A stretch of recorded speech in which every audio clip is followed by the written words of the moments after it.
actually until we get Craig lined up.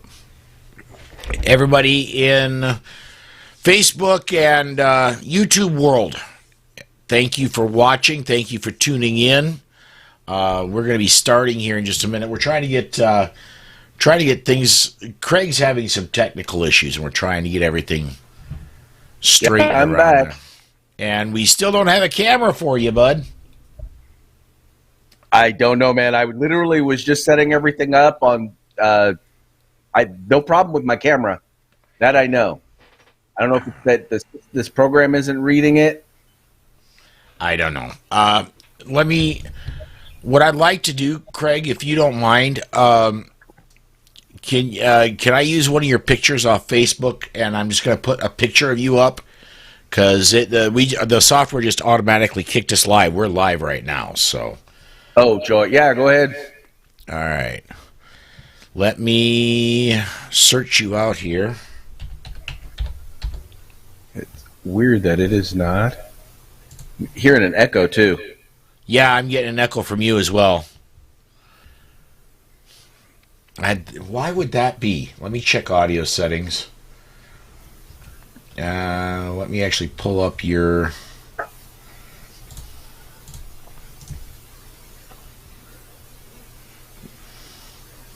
Yeah, I'm getting your master for audio, and you're getting output one. Can you see us? I see you guys just fine. I don't know why we're getting that echo. We should not be. All right.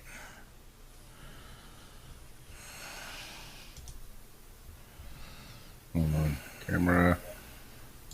Allow.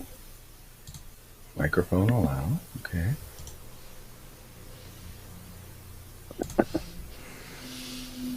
I had speakers going instead of headphones, so maybe that. Hey, and there's your camera. Yeah, that's not the camera I use though. Oh. Let me hold on. I need to move me. Maybe it's not set in this browser. Well, if this is what we got to do, then this is what we'll do till I figure it out. All right. Do need you to tilt that camera up. You got great biceps, but you know.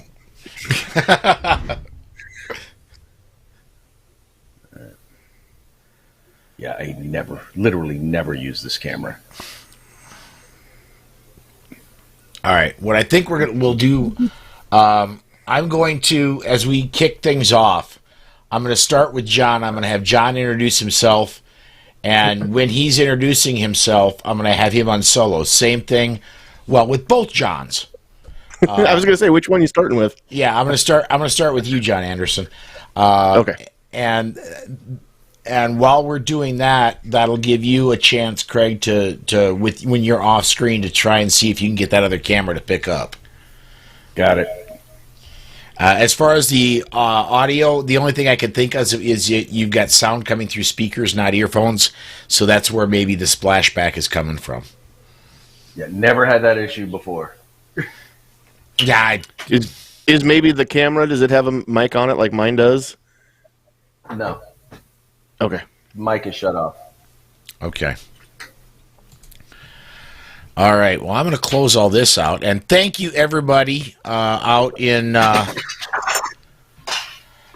Facebook and YouTube for tolerating us. While I'm going to just go ahead and get this and get social media lined up so that we can go live. I want to remind you, everybody, that you can comment on the show or on either of the videos. And from time to time throughout the show, we will put your comments up, and we'll discuss your comments as we go through the show. I think on my end, everything is ready to go. I'm going to pop up the SAF logo and start recording in just a few seconds. Here we go.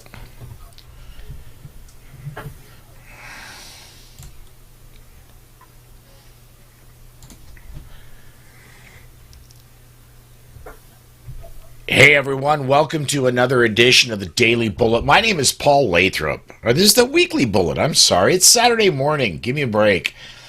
Welcome to another edition of the Weekly Bullet. My name is Paul Lathrop. I'm the Deputy Director of New Media for the Second Amendment Foundation.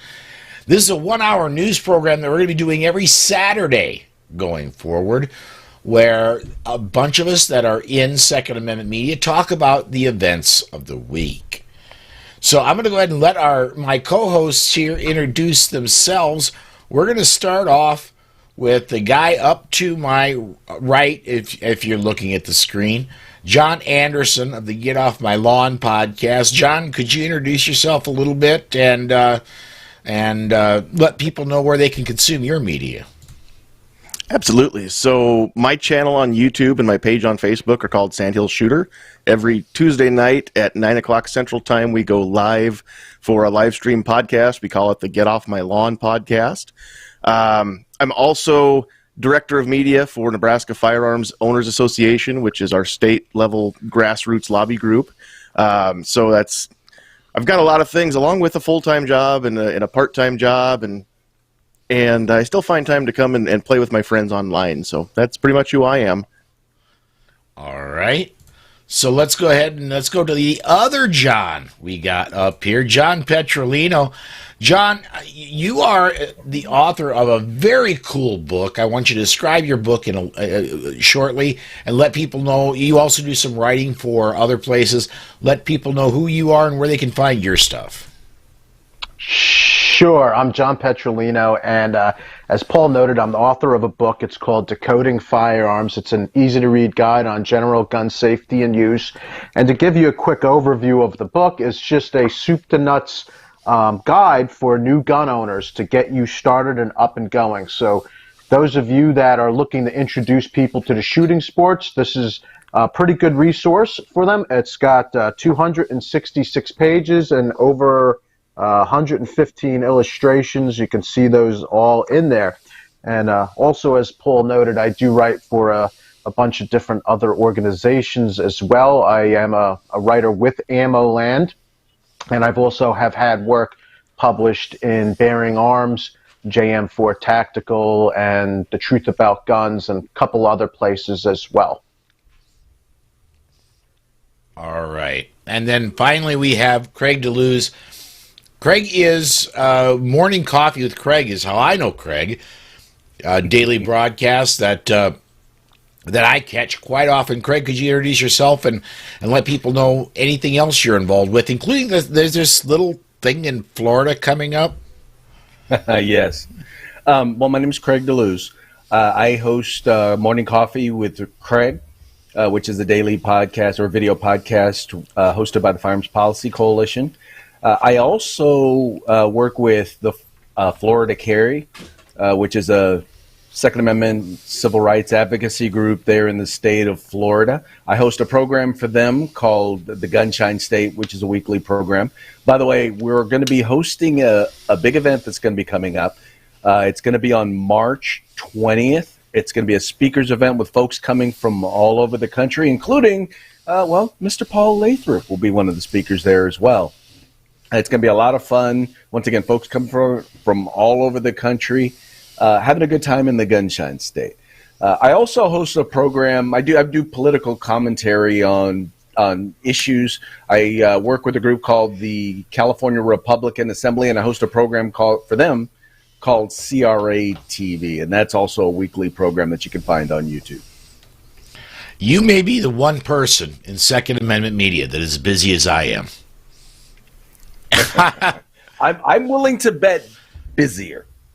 You know, that could very well be. I do my writing for the Gun Mag, and this week has been a little slow for me, but normally I have a daily article up at the Gun Mag. I've got the Daily Bullet, which is Monday through Friday at 5 p.m. Central Time, as I'm sure John Anderson would agree, the only time zone that matters. And the Weekly Bullet, which is this show here. I also do the Armed Society podcast on Wednesday evenings. Somebody I know named that as well. I can't quite remember who. Do you remember, John? Who named that? I'm not sure who did that, but I think if you find that person, they should get a royalty every time that the Armed Society podcast is set online. Oh, okay. I could give him 10% of the profits. Can you double it? Yeah, sure, absolutely. And then I Deal.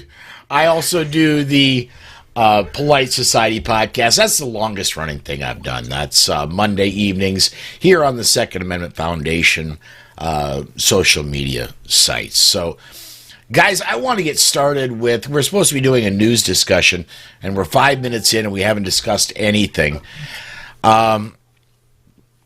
The biggest thing I've seen out of the news this week, in my opinion, we're gonna talk about what everybody thinks is big as news, as well as the viewers. But what I've come across that I think is the biggest thing is HR 125 and 127, Sheila Jackson Lee's abominations that got dumped in a steaming pile on the floor of the House. Guys, I really think myself this is a I hate using the word false flag, the words false flag, but that's what I think this is. I think this is, this is coming, you should be scared of this, and then they're going to slip in something such as universal background checks or national level red flag laws. And while we're all panicking over HR 125 and HR 127, they're going to get to work on the others. I'm gonna go in reverse order. Craig, what do you think? Am I off base there? Do we really need to worry about 125 and 127? Well, here's the thing, and understand that if it were just the fact that this were introduced, I would probably say no. But the thing that they show is that they'll introduce it, it'll probably die. This one will probably die, but then they'll reintroduce it, and they'll reintroduce it, and every single time it's going to get a little bit closer and a little bit closer. The challenge we have sometimes is there's people who are on our side or they say they're on our side, let's clarify, but they really don't understand the technology. They really don't understand the details of the law either. So what winds up happening is that they wind up saying, well, I need to seem reasonable. They keep putting this forward. Maybe there's a reasonable solution. And then they wind up compromising. And the way in which compromise generally works when it comes to gun laws is they basically say, okay, well, we're going to cut off your fingers. Now let's compromise on how many we're going to cut off. All right. John Petrolino, what do you think, man? I tend to agree with Craig's synopsis on this. And what I was going to say, this is kind of very similar to the Overton window. So if you have 20 marbles and I say, you know what, Paul, I'm going to take all 20 of your marbles or 18 of your marbles, you're going to freak out about it. And then eventually, as Craig has said, the compromise is going to be, you know what, we're only going to take away maybe 2 marbles. Maybe we'll take away 5 marbles. But nonetheless, the end game is going to be stripping us of our freedoms, which is our marbles, so to say. And that's the direction I see this going, where they're using it as a good way to prime the pump.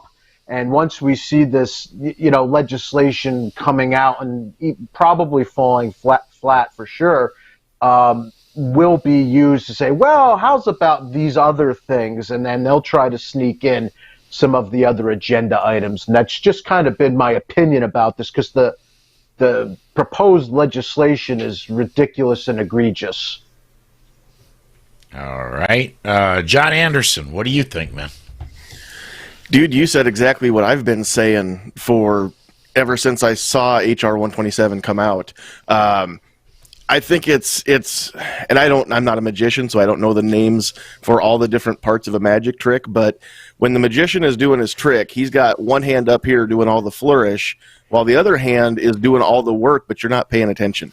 And I think that HR 127 is this, where if we're not looking and we're not paying attention, all the work's going to get done, and by the time we understand what's happened, all of a sudden we've got our underpants on the outside of our jeans or something like that. We just completely get flabbergasted by how could this possibly happen? We were paying attention, or so we thought. Yeah, absolutely. I'm going to start feeding and we've already got more social media comments than I could possibly get in. But and I love this name, Wheeled and Well Armed. Yes, the Overton window is in play. And Pete over at Gun Website says, I would rather the national level players focus on creating and offering tactics and strategy than offer an additional observation of the events of the week. I got to say, Pete, we're going to be talking some tactics, and I will certainly be doing that here in a little bit. But what I'm trying to do is get the word out. How do I put this? We have big pipes here. And we are catching more than just the absolute activists. We're trying to turn people into activists. And so are we gonna get tactics? Absolutely. But we need to get some of the meal in before the dessert, so to speak. So can I comment on that, Paul? Yes, absolutely. I see what Pete said over there. I just want to point out the fact that this weekly podcast or the Daily Bullet, that's not all SAF does. Paul isn't the SAF. Paul is the voice right now online of the SAF. FPC is more than just Craig having coffee in the mornings. FPC and SAF, we know what they're doing. We see them on the front lines. We see them filing suits. We see them having things kicked up to the next level of court, with appeals and everything like that. But we won't see them if we don't have Paul or Craig or somebody else telling us what's going on. So I think it's good to have both. I think that the weekly observation is still good because a lot of us don't have time throughout our day to just sit and cruise headlines all day long. And if I can get a little bit of a synopsis when I'm driving to work of what's been going on while I was asleep, then I'm better off when I do start to do my research later on that day. I kind of know what I'm looking for. So I like having both. He's not wrong saying that we need to actually have some solutions, but the information part is key. And in a day and age where the people are getting silenced left and right on different platforms, different areas, then information becomes even more key. So it's not that these organizations aren't doing the work. It's just it's a lot more than just the talk. Well, between the organization Craig works for and the organization I work for, we employ a whole lot of lawyers, and on the legal side, I mean, we could talk a lot about it, but there's not a lot the audience can get involved with on the legal side, other than joining the SAF and joining FPC. So, but let me. I'm going to same route. I'm going to start with Craig DeLuz. Guys, what I kind of shot the one big one, the big story that I think is going on in Second Amendment news this week. Craig, what do you think what do you think has happened in the past week to 10 days that you think people should really be paying attention to? Well, I think one of the things we need to be paying attention to is people may not realize this, but campaign season is already starting. There are a lot of folks right now who are looking at, okay, I want to run for office, and they're angry, they're frustrated, and now is the time in which people are starting to consider whether or not running for state legislature, running for school board, running for city council, or Congress. People are starting to make those decisions now. Redistricting is something that is taking place in many, many states. So the district that you're in right now, that you live in right now, may not look like that in the next election cycle.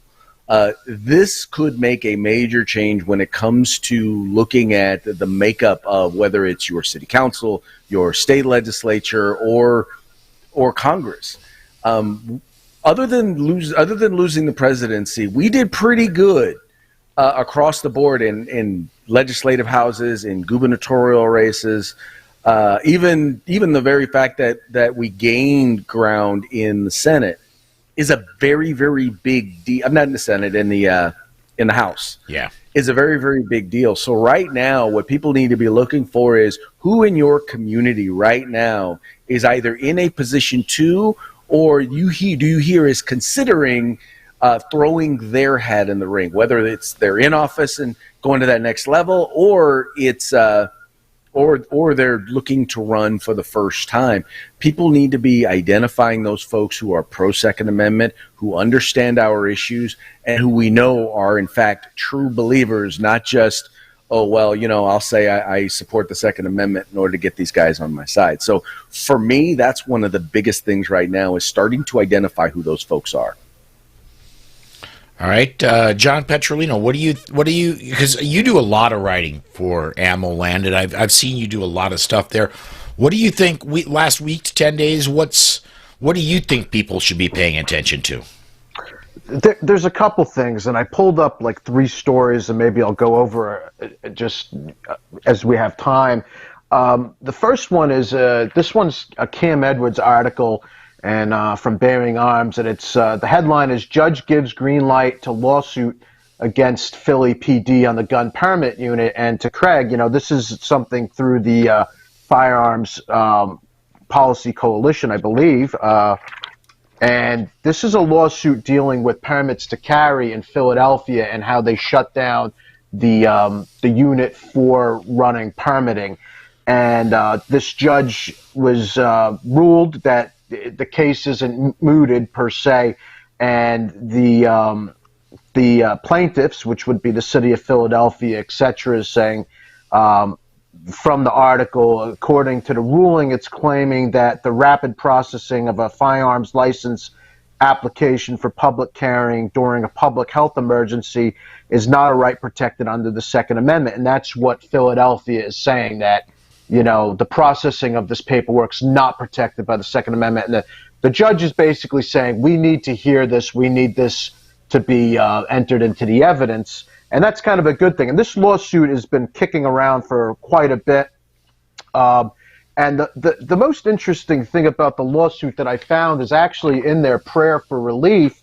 And from their prayer for relief, I'll just jump to what I think is the biggest part in the prayer, is saying they're looking for a judgment that the defendants' laws, meaning the city of Philadelphia, etc., their regulations, policies, the way they're enforced, their actions, etc., everything there, including anything that stops somebody from possessing a firearm or carrying a loaded pistol if they're legally allowed to own one.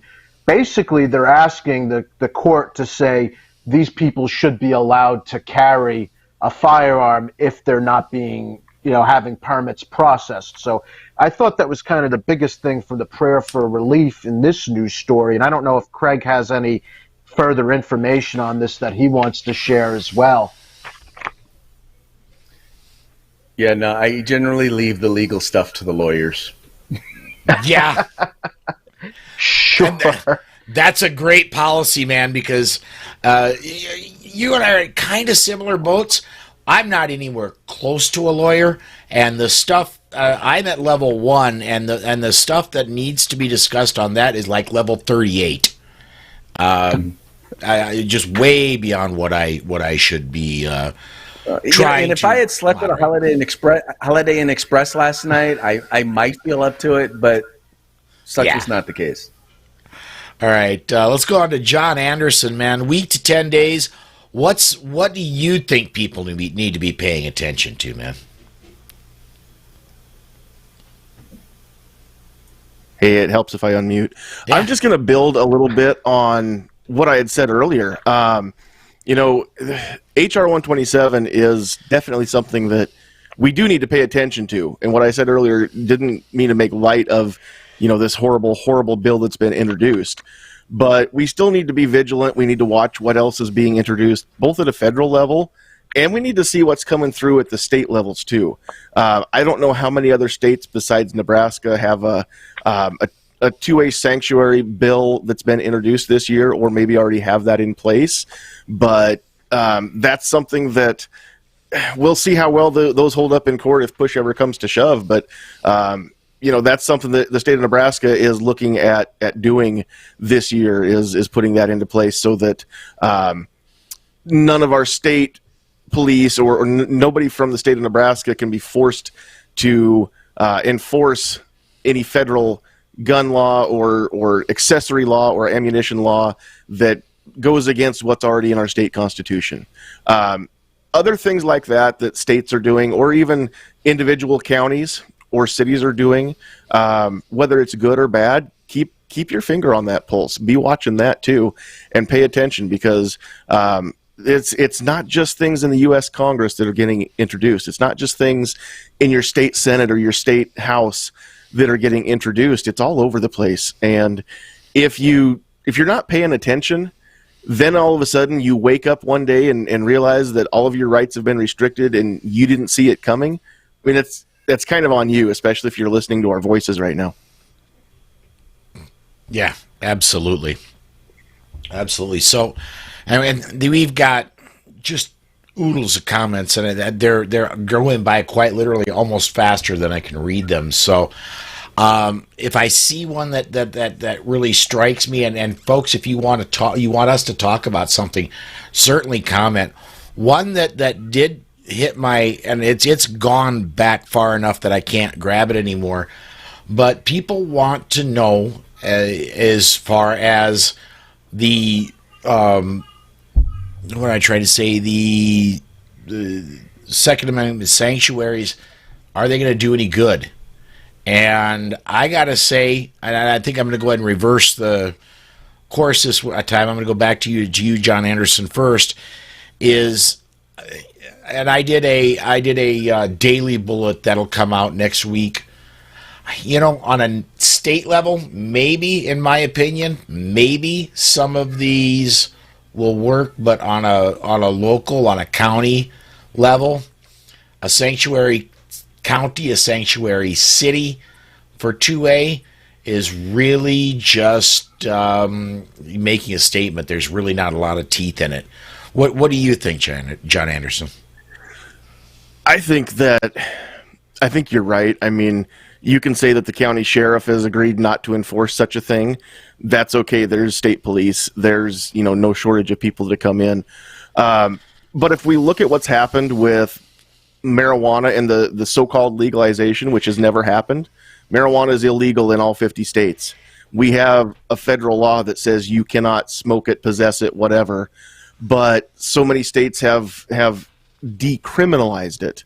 And I think that if you're going to have a Second Amendment sanctuary state, then what you have to do is essentially just decriminalize anything that would come down from Washington. And I think that's effective. Look what's happened with marijuana. So if it can work there's already legal precedent. And I think that does actually work in our favor as far as gun laws that are more restrictive than our Constitution or a given state's Constitution. It doesn't mean that somebody who's already a prohibited person can walk around with a firearm. It doesn't mean that at all. It just means that if the BATFE or the FBI want to come and enforce a federal law, they've got to do it themselves. And we've already seen with the DEA, there's just not enough boots on the ground to be everywhere and to bust everybody. And so it becomes a big fish, little fish situation. Most of us are little fish. Most of us are keeping our heads down, and we're not breaking, we're not doing anything illegal with our firearms, other than potentially we're breaking a law maybe by possessing, or in the future we might break the law by possessing such a thing. But I think that any law that turns people, good, law-abiding, background check passing citizens into criminals overnight, just because all of a sudden somebody decided that, well, you shouldn't be able to own this anymore. I think that something like that, you're going to find a lot of states are willing to kind of toe that line and say, hey, federal government, you're infringing upon our sovereignty as a state. If you're going to do this, you're not going to get any help from us. And that's exactly what those 2A sanctuary state laws are doing. Is they're not saying that it's legal. They're just saying that you can't have a state or county or local police officer or even a prosecutor help out with enforcing this. All right. John Petrolino, what do you think, man? I actually, springboarding off of something that John just said, I'm going to kind of work my way backwards. And he's right about the state level and saying, hey, we're not going to enforce these laws. This is on you, federal government. And this is calls to memory the introduced bill, I think, from Sheila Jackson in Texas, wanting to hire an additional 200 ATF agents. So, there is a push to get more ATF agents. So why do they need so many more ATF agents? I don't know. So that calls into question what some of those motives might be.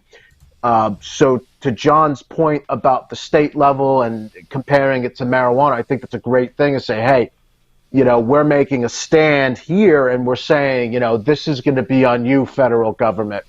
To your point, Paul, on the county level, I disagree a little bit about the efficacy of it, only because, well, you are saying it's basically just making a statement, but I think the statement is incredibly important. And why is the statement important? Take, for example, New Jersey, and if you look at our sanctuary map, and they have a map of all the towns, counties, municipalities that became 2A sanctuaries, so to say, there's quite a bit in the state of New Jersey. Well, what does this say?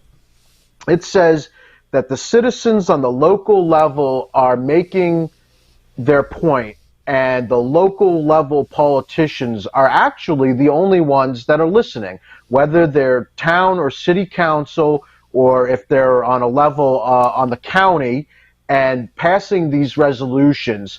If you get X amount of the state and the population covered by these so-called sanctuary cities or counties for Second Amendment, that message should be clear to the legislators on the state level who are passing ridiculous laws and continuing to do it. Here's the thing. Nobody is listening to the law-abiding gun owner in states like New Jersey. So the sanctuary movement gives us a chance to at least have a voice, albeit maybe it's a small voice, but hey, you'll have that bumper sticker logic when you see a picture of the map and 2/3 of the map of New Jersey is under some sort of a sanctuary for the Second Amendment. And to the state legislators, they should pay heed to that. And they historically don't listen to the citizens or the comments that come in on legislation. All right. Craig, then your take. Sanctuary, cities, states, counties, your take. Well, what I'll say is this. I think when you start getting into some of these things, first of all, sanctuary states are something that actually can have an impact, because you look at, for example, cities that are or states that are deciding that they're not going to enforce immigration laws. In many cases, you have many states who have just decided, nope, we're not going to enforce it. Even at the local level, when you have folks who are not going to enforce it, when you have sheriffs who say, look, I'm not going to enforce these laws, or city councils who say, we're not going to enforce these laws, which we see as in violation of the Constitution. In essence, most of these laws are only going to be enacted or only become effective if someone is actually going to enforce them. The challenge, though, that it creates for those municipalities is that if they are in states where the legislature, where the attorney general within that particular state does decide to take them to court, they have to be willing to have the fortitude to fight that out throughout the court process. Unfortunately, I don't know. You don't know until you know. It's one of those things where everyone talks a tough game. It's easy to pass a resolution, but when the time comes, are you actually going to stand up in court and fight against the state in those particular cases? And that's not always going to be the case. And some people are, in fact, going to be disappointed. I think many states like New Jersey and California, it's kind of interesting. Geographically, the majority of the state is probably pro-Second Amendment. Mm-hmm. The problem is population-wise, it's the major cities. It's one or two major cities or areas that pretty much control the politics of the area. And that's actually something that really has only been a thing for the last, I would say, 30 years. I think not too recently. I think 32 years ago was the first time where more people lived in urban large cities than actually lived in suburban or rural communities. There used to be a lot greater balance. Absolutely. I want to get in a few comments here because I've been kind of tagging some that I want to bring in here. Eric wants to know, and John, I believe this is for you. Where can I get an updated map? Do you know where there's an updated map available for that for the sanctuary counties? I don't think there has been any updates to the map since back in early 2020. It's going way back. And I know that the NJ Second Amendment Sanctuary movement changed their name. They used to be Sanctuary. If you want to just zap me a direct message, I'll try to dig it up for you and get it for you directly. But it's an impressive map for New Jersey, and it makes us look like the Garden State. It's mostly green, so. All right. Eric also said, this is earlier, if this Bravo Sierra HR 127 passes, what do we do about it? I guess this is kind of where we get into activism 101. I know that by the time the ink is dry, I will just about guarantee you that I know two organizations. I represent one of them, the Second Amendment Foundation. Craig represents another, the Firearms Policy Coalition. Before the ink is dry on the document, there's going to be lawsuits filed. But I think, honestly, there are things we can do before they ever get close to being law to prevent them from being law. I'm going to take just a second here. We've got a House of Representatives right now that has a 10 member advantage for the Democrats. And in the Senate, right down the middle, it's 50-50. Now, could it pass the House under a party line vote? Yes. The Senate is where, right now, for the next 2 years, we're going to be holding things back. And what we need to do is, I'll just be real honest with you, we need to convince 2 Democratic senators not to go forward with any gun legislation. Joe Manchin out of West Virginia, is a probable, except he's very soft on universal background checks. But on the other areas of the Second Amendment, he's actually fairly strong. And so we need one more senator from a purple state to go ahead and back off a little bit, and we've got the Senate. And without the Senate, no gun laws can go through. So what I would encourage anybody to do, everybody, no matter what state you're in, make sure the staffers that answer the phones at your senator's office know you by name. Even better, I want them to know you by voice. I want you to be in contact all the time with both your senators, letting them know that, hey, this particular bill or that particular resolution is not in our best interest, and explain to them why. If I can just chime in just real quick. Yes. One of the things you want to be aware of also is none of this passes if the filibuster is still in place. And so that is a natural. Joe Manchin has said that he said before the election that he would not support the idea of ending the filibuster, in particular on legislation. So I think that's another thing that we need to be doing is getting his constituents to lean on him to make sure he holds true to that. Because if he holds true to that, then all of a sudden they need a lot more support from Republicans in order to pass any gun legislation. Absolutely. John or John, either one of you. Let me ask this. John Anderson, Nebraska, kind of known as a fairly gun-friendly state. How do your senators sit on Second Amendment issues? It's funny because you'd think that we would be as pro 2A as it could possibly get in the union, but I think in this latest what is it, Guns and Ammo magazine that ranks the states. I think we were about 35th or something like that as far as gun laws go. Partly because we don't have statewide preemption, so Lincoln and Omaha can make laws that clearly violate our state constitution and the Bill of Rights. But it is what it is for now. So, I mean, the thing about Nebraska is we've got a ton of people who really are pro 2A, but aren't very outspoken. I think that's kind of a lot of what's going on here. So, I guess I don't know if that answers the question the way that you had it asked, but Yeah. Well, and I absolutely know that John Petrolino and Craig DeLuz, they don't have a single pro-gun senator between them. They're yeah, we've got a few that are. I mean, they're always going to fall on the Shame. We've got a few that are 100% behind the Second Amendment. We've got a few that have proven to be 100% not.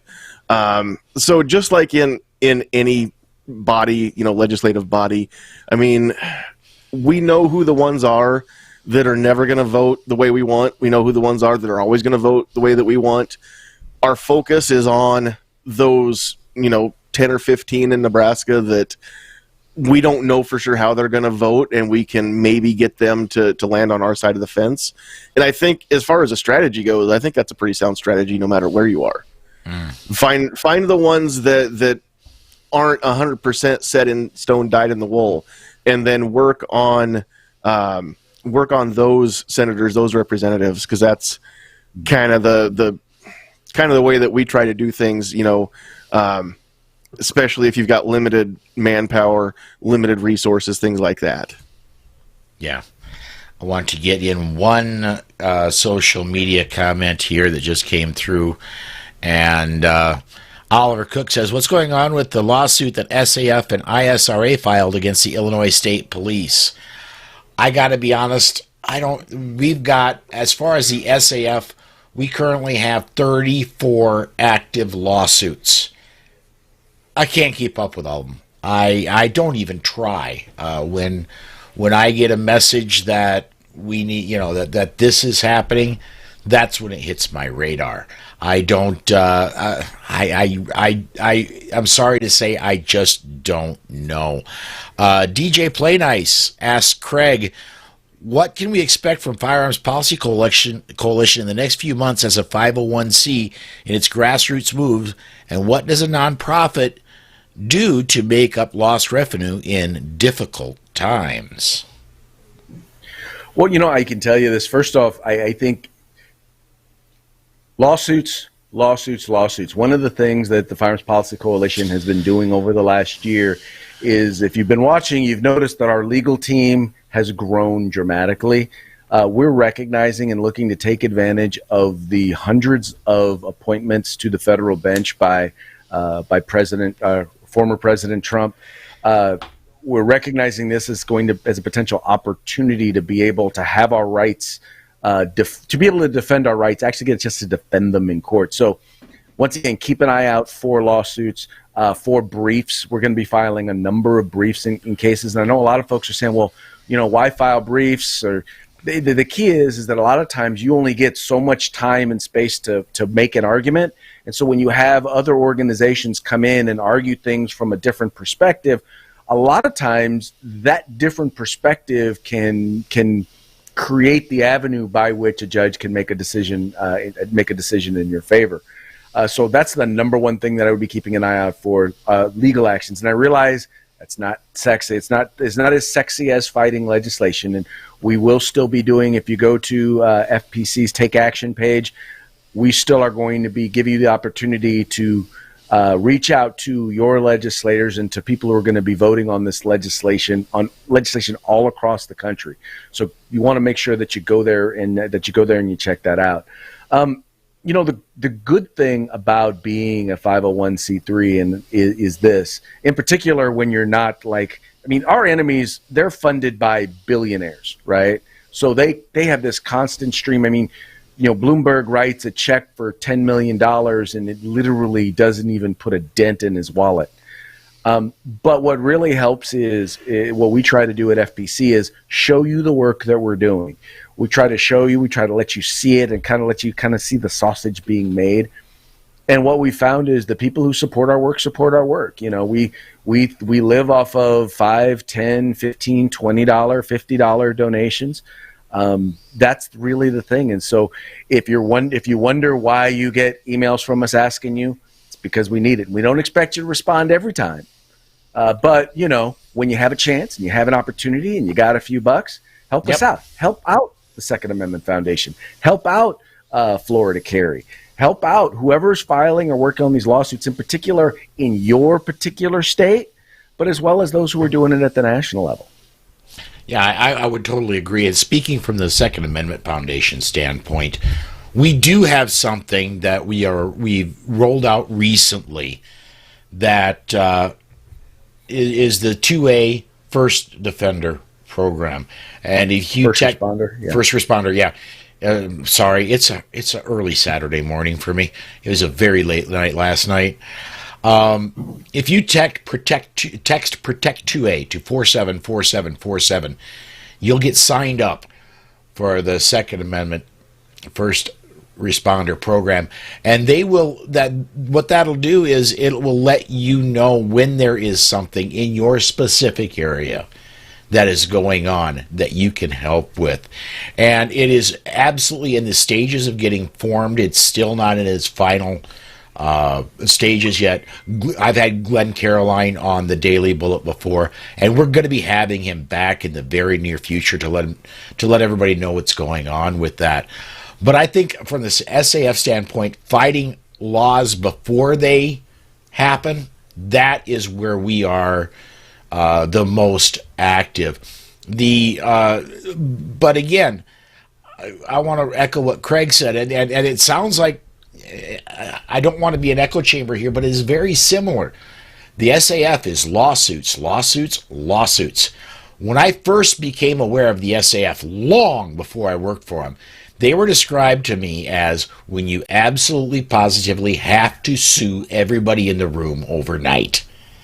Like the old FedEx commercial. And that is where we're going to get the most traction over the next 2 years, is rolling back what has already passed and fighting for our winning gun rights lawsuits, gun rights back one lawsuit at a time. So anyway, wow, that's an interesting one. Darren, I haven't looked at comments in over a minute, which means dozens and dozens have gone by. But Darren says, is DUI a felony? Well, I'm not a lawyer, but it certainly can be. In South Dakota, if you get your third, if you're convicted of your third, it takes you probably 5 or 6 to get there. But if you're convicted of your third in South Dakota, yep, it's a felony. And yes, just like every other felony, you lose your gun rights. So, guys, we are what? We got 15 minutes approximately left. I've kind of, I want to bring up one other thing. And I wrote about this Friday. The story posted Friday. I actually wrote it overnight Thursday night. I want to get your guys' take on it. In Philadelphia in 2016, an arrest was made. And I'm going to describe this a little bit. There was a young man who was observed by Philadelphia PD. And he was he was walking by a store, and an officer noticed a brown handgun handle, and I'm using the quote from the lawsuit. I'm not from the not the lawsuit, but the charges. I know their grips, okay, but it was described as a handle. The officer saw a brown handle of a handgun extending from the guy's pants. The guy sees the police officer, ducks into a store. Police officer follows the guy in. Long story short, guy's arrested, but get this. He's arrested for carrying a concealed weapon without a permit. When the reason the gentleman was contacted by the police in the first place is because they saw the grip of the gun. It went to the Pennsylvania State Supreme Court. The State Supreme Court says, well, it doesn't have to be absolutely totally concealed to be concealed. And it just throws, in the state of Pennsylvania, that throws, I mean, come on, if you're open carrying, which is legal in Pennsylvania outside the city of Philadelphia, it is legal to open carry as long as you're not in a vehicle. If you're on horseback or riding around or whatever on a horse, walking around through the state parks, it's absolutely legal to open carry. But if you have an open carry holster that covers the barrel and the trigger guard, that's exactly how much this pistol, the only thing that's on an open carry holster that should be visible is the grip. And that's what was visible here. So that whole shaky ground opened up in Pennsylvania. Well, it's funny. Additionally to that, the funny part is that part of a ruling also was, if it's the case that, once again, the case that I'm thinking of is, you cannot assume that just because someone is carrying a firearm that they're doing so illegally. And that was the thing. Carrying a firearm, in other words, you can't just assume because the guy has a gun because he may have had a permit. They didn't know if he did or he didn't. But they went after him and they arrested him because they assumed that he did not. And they assumed that him having a gun in and of itself was a crime. And that's a pretty big deal. The understanding that, because we all know that the anti-gun left, they want to treat us like owning a gun in and of itself makes you a criminal. And you have to then prove that you're not. Absolutely. John, you want to chime in? I'll chime in because I'm not. Yep, go ahead, John. Yep, go ahead. Okay, I was just going to say, I'm looking at an article online right now, and there's a few quotes from the court's decision. And here's another one that's very, very frightening. And I'm quoting here. Although the carrying of a concealed firearm is unlawful for a person statutorily prohibited from firearm ownership or for a person not licensed to do so, see the code where that's listed, there is no way to ascertain an individual's licensing status or status as a prohibited person merely by his outward appearance. As a matter of law and common sense, a police officer observing an unknown individual can no more identify whether that individual has a license in his wallet than discern whether he's a criminal. Unless a police officer has prior knowledge that a specific individual is not permitted to carry a concealed firearm, and absent articulable facts supporting reasonable suspicion that a firearm is being used or intended to be used in a criminal manner, there is simply no justification for the conclusion that the mere possession of a firearm where lawfully may be carried is alone suggestive of criminal activity. So they're kind of going back and forth a little bit, I think, on what they ruled. But this, because of that, I think that because that language is in the decision, I think that opens this up to a Fourth Amendment issue. We've got stop and frisk. I mean, if you're going to rule that the police can stop an individual that they see has a firearm in order to find out if they have a license to carry that firearm, then you can also get stopped randomly driving your car just to see if you have a driver's license. And that's not protected by the Constitution. Carrying a firearm is. So there are going to be big ripples depending on what happens here. And there's going to be the people that aren't gun owners or don't care about firearm cases still need to be paying attention to this. Absolutely. Well, and that goes back to just the whole I'm sorry. Go, Craig. That goes back to the whole thing and why we always talk about why this is a battle for civil rights. Because that's really what this comes down to. If they can treat the Second Amendment like a redheaded stepchild, their attitude is, well, it's a right, but it's not a right. As they seek to go after our Second Amendment rights, if we just let them take them, it sets precedent for them to then go after other rights. Correct me if I'm wrong. Stop and frisk was ruled unconstitutional in New York, wasn't it? Yes. Yes. But yet now we're gonna advocate for stop and frisk? Not this guy. And But tell me guns. again that that's not.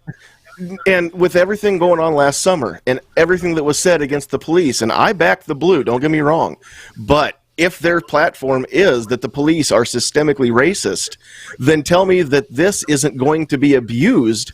They can't have it both ways. If you're going to have it this way, you better be prepared for your self-fulfilling prophecy, people. I will tell you where we have had legislative success in California and in other states is largely been working with and going to civil rights groups like the ACLU or the NAACP and pointing out, look, most of these laws are going to be they're not going out looking for people who are violating these laws. It's going to be based on interactions with law enforcement. And study after study shows that young black and brown men are more likely to have interactions with law enforcement, which means these are laws that are going to be enforced against them. And I tell them, you guys were against the war on drugs. Well, guess what? The war on guns is the new war on drugs. And it's going to be used as an opportunity because a top opportunity to stop folks, to frisk folks, to lock them up. It's important to understand that when you start, once again, when you push it into and you start talking about those civil rights aspects of it, and when I'm not talking about the special rights for special people that other groups talk about, I'm talking about the rights that are due each and every one of us as citizens. It's important that we push that aspect and we talk about these as civil rights. It's not just about whether or not you like guns. It's about whether or not you believe you have fundamental rights and whether or not the government ought to not infringe on those rights. All right, guys, we are coming up on the top of the hour, and so I want to, if I could, we're going to just kind of back off in reverse order. For people that may have joined us in the middle, I want everybody to reintroduce themselves as we go out. So if somebody joined us in the middle, they know, and they're interested in that Craig DeLuz guy. He's pretty smart. Where can I find more of his stuff? I want everybody to be able to see that. So, Craig, if I could have you start, reintroduce yourself and let people know how they can find your stuff.